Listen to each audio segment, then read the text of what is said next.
আসসালামু আলাইকুম। সংবাদে আপনাদের সবাইকে স্বাগত জানাচ্ছি। আমি ফিরোজ তোহা। শুরুতেই আরবে কেবলস সংবাদ শিরোনাম। বাংলাদেশের সর্বশেষ গুরুত্বপূর্ণ আপডেট সংবাদে আপনাকে স্বাগত। শুরুতেই সংবাদ শিরোনাম, পরে বিস্তারিত। শুরুতে জানাবো, যারা আওয়ামী লীগের পুনর্বাসন চাইবে তাদেরকে শত্রু বলে গণ্য করা হবে বললেন হাসনাত আব্দুল্লাহ। যারা আওয়ামী লীগের পুনর্বাসন চাইবে তাদেরকে শত্রু বলে গণ্য করা হবে বলে হুঁশিয়ারি দিয়েছেন জাতীয় নাগরিক পার্টির দক্ষিণাঞ্চলের মুখ্য সংগঠক হাসনাত আব্দুল্লাহ। সোমবার ২৪শে মার্চ সন্ধ্যায় ব্রাহ্মণবাড়িয়ার কসবায় মহিলা কলেজ মাঠে জাতীয় নাগরিক পার্টির কসবা উপজেলা শাখা আয়োজিত ইফতার ও দোয়া মাহফিলে প্রধান অতিথির বক্তব্যে সব কথা বলেছেন তিনি। এরপর জানাব, জুলাই আগস্টে আন্দোলনে সেনাবাহিনীর ভূমিকা না রাখলে গণ অভ্যুত্থান সফল হতো না বললেন রাশেদ খান। গণ অধিকার পরিষদের সাধারণ সম্পাদক রাশেদ খান বলেছেন, সেনাবাহিনীকে জনগণের মুখোমুখি করা চক্রান্ত শুরু হয়েছে। দেশের সার্বভৌমত্ব রক্ষায় সেনাবাহিনী কাজ করছে। সোমবার ২৪শে মার্চ যশোরে জুলাই অভ্যুত্থানে নিহত শহীদদের স্মরণে আলোচনা ও ইফতার মাহফিলে এসব মন্তব্য করেছেন তিনি। এদিকে টাকা ছাপিয়েও ব্যাংক রক্ষা করা কঠিন হয়ে যাচ্ছে বললেন পরিকল্পনা উপদেষ্টা ডক্টর ওয়াহিদুদ্দিন মাহমুদ বলেছেন, টাকা ছাপিয়েও ব্যাংক রক্ষা করা কঠিন হয়ে যাচ্ছে। সোমবার ২৪শে মার্চ রাজধানীর শেরেবাংলা নগরে এনইসি সম্মেলন কক্ষে development journalist forum of Bangladesh DJFB এর ইফতার মাহফিল অনুষ্ঠানে সব কথা বলেন তিনি। এবারে জানাবো, রোহিঙ্গাদের জন্য প্রায় $1 বিলিয়ন সহায়তা চেয়েছে জাতিসংঘ। বাংলাদেশে অবস্থানরত রোহিঙ্গাদের জন্য আন্তর্জাতিক সম্প্রদায়ের কাছে $1 বিলিয়ন অর্থ সহায়তা চেয়েছে জাতিসংঘ। সোমবার ২৪শে মার্চ রোহিঙ্গা সংকট মোকাবেলায় জাতিসংঘের নেতৃত্বে ২০২৪-২৫ অর্থ বছরের জন্য জয়েন্ট রেসপন্স প্ল্যানে এই সহায়তার কথা বলা হয়েছে। ৬১টিরই বেশি অংশীদারের সঙ্গে প্রস্তুত করা এই প্ল্যানে বলা হয়, বাংলাদেশে আশ্রয় নেয়া রোহিঙ্গা ও স্থানীয় সহ ১৪,৮০,০০০ মানুষের জন্য $৯৩.৫ মিলিয়ন সহায়তা প্রয়োজন। এদিকে তামিম ইকবালের সুস্থতার জন্য প্রার্থনা তারেক রহমানের। ক্রিকেটার তামিম ইকবালের সুস্থতার জন্য দোয়া প্রার্থনা করেছেন বিএনপির ভারপ্রাপ্ত চেয়ারম্যান তারেক রহমান। সোমবার ২৪শে মার্চ দলের সিনিয়র যুগ্ম মহাসচিব রুহুল কবির রিজভীর পাঠানো এক সংবাদ বিজ্ঞপ্তিতে বিষয়টি নিশ্চিত করা হয়েছে। এবং সর্বশেষ জানাবো, আইনজীবী ও বিচারকদের বিরুদ্ধে যুদ্ধ ঘোষণা করলেন কর্তৃত্ববাদী ট্রাম্প। মার্কিন প্রেসিডেন্ট ডোনাল্ড ট্রাম্প যুক্তরাষ্ট্রের তার শত্রুদের বিরুদ্ধে প্রতিশোধ নিতে দিন দিন আরও আগ্রাসী হয়ে উঠছে। শুধু শত্রুই নয়, বিচারক, আইন সংস্থা, প্রসিকিউটর, গণমাধ্যম ও অন্যান্য গুরুত্বপূর্ণ প্রতিষ্ঠানকে দমনে নির্বাহী আদেশ এবং সামাজিক যোগাযোগ মাধ্যম ব্যবহার করে রীতিমতো অভিযান চালাচ্ছেন তিনি। প্রতিহিংসা থেকে এই ধরনের কার্যক্রম চালিয়ে যাচ্ছে ডোনাল্ড ট্রাম্প। প্রিয় দর্শক, এতক্ষণ শুনছিলেন সংবাদ শিরোনাম, এবারে বিস্তারিত। তবে তার আগে বন্ধুরা, অনুরোধ থাকবে সংবাদটিতে একটি লাইক দিন। এই চ্যানেলে আপনি নতুন হয়ে থাকলে আমাদের সংবাদটি দেখতে দেখতে চ্যানেলটি সাবস্ক্রাইব করে রাখুন। কমেন্ট করে বন্ধুরা আপনার মূল্যবান মতামত জানিয়ে দিন আপনি বিশ্বের কোন দেশ থেকে বা বাংলাদেশের কোন স্থান থেকে আমাদের সংবাদটি দেখছেন এবং শুনছেন। এবারে বিস্তারিত। যারা আওয়ামী লীগের পুনর্বাসন চাইবে তাদের শত্রু বলে গণ্য করা হবে বললেন হাসনাত আব্দুল্লাহ। জাতীয় নাগরিক পার্টি এনসিপির আহ্বায়ক উত্তর অঞ্চলের হাসনাত আব্দুল্লাহ বলেছেন, বাংলাদেশে যারা আওয়ামী লীগের পুনর্বাসন করতে চাইবে তাদেরকে আমরা শত্রু বলে গণ্য করব।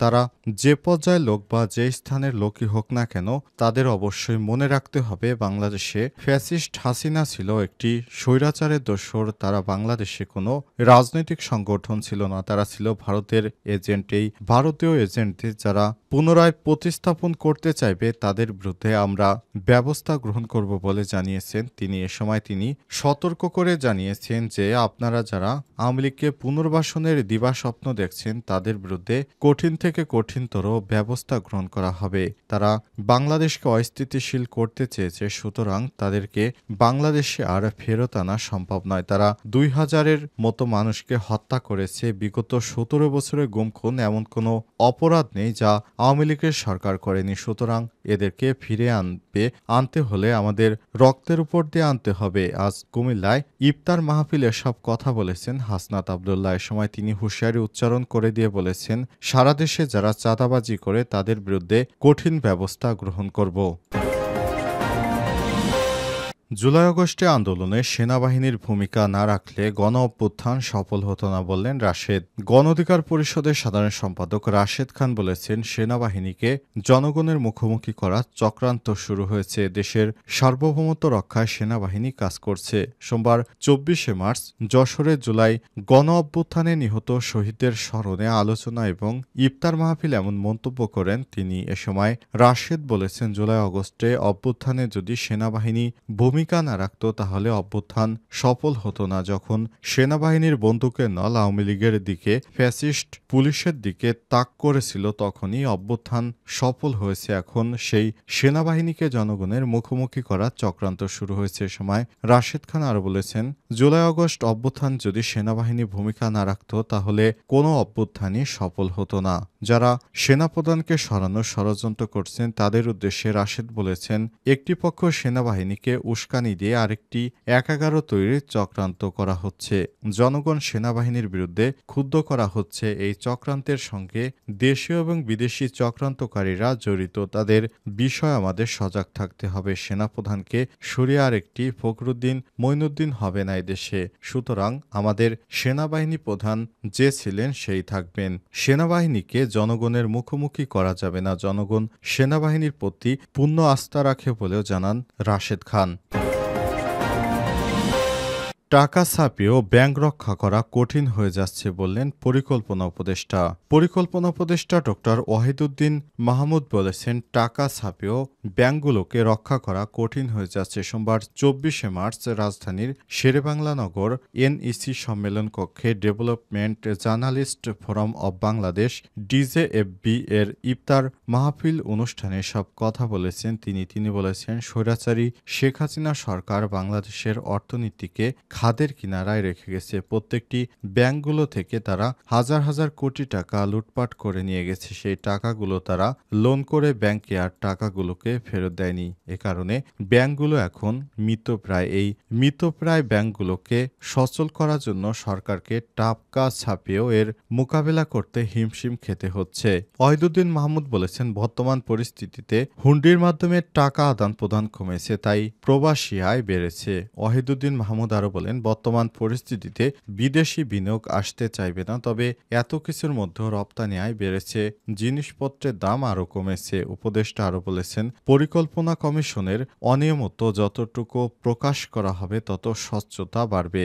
আগের সরকারে যেসব অর্থনৈতিক কর্মকাণ্ড করেছিল তাতে অর্থনীতি মুখ থুবড়ে পড়ত, এতে সরকারও টিকে থাকতে পারত না। টাকা ছাপানো, টাকা পাচারের ফলে রিজার্ভ থাকতো না, বৈদেশিক লেনদেন ঠিক থাকতো না, ব্যাংকগুলো খালি হয়ে যাচ্ছিল। শেষের দিকে ব্যাংকগুলো খালি হয়ে বন্ধ হয়ে যেত। ডিজিএফবির সভাপতি হামিদুজ্জামানের সভাপতিত্বে ইফতার মাহফিল অনুষ্ঠানে সঞ্চালনা করেন সংগঠনের সাধারণ সম্পাদক হেনা মুহিব। রোহিঙ্গাদের জন্য $1 বিলিয়ন সহায়তা চেয়েছে জাতিসংঘ। বাংলাদেশে অবস্থানরত রোহিঙ্গাদের জন্য আন্তর্জাতিক সম্প্রদায়ের কাছে $1 বিলিয়ন অর্থ সহায়তা চেয়েছে জাতিসংঘ। সোমবার 24শে মার্চ রোহিঙ্গা সংকট মোকাবেলায় জাতিসংঘের নেতৃত্বে 2025-26 অর্থবছরের জন্য জয়েন্ট রেসপন্স প্ল্যানে সহায়তার কথা বলা হয়েছে। 100টির বেশি অংশীদারের সঙ্গে প্রস্তুত করা এই প্ল্যানে বলা হয়, বাংলাদেশে আশ্রয় নেওয়া রোহিঙ্গা ও স্থানীয় 14,80,000 মানুষের জন্য $934.5 মিলিয়ন সহায়তা প্রয়োজন। মিয়ানমারের সামরিক অভিযানের মধ্যে 2017 সাল থেকে রোহিঙ্গারা রাখাইন রাজ্য থেকে পালিয়ে বাংলাদেশের কক্সবাজারে আসতে থাকে। পরে রোহিঙ্গাদের আশ্রয়ের জন্য ক্যাম্পের ব্যবস্থা করে বাংলাদেশ। ক্যাম্পগুলোতে প্রায় 10 লক্ষ রোহিঙ্গা বসবাস করছে।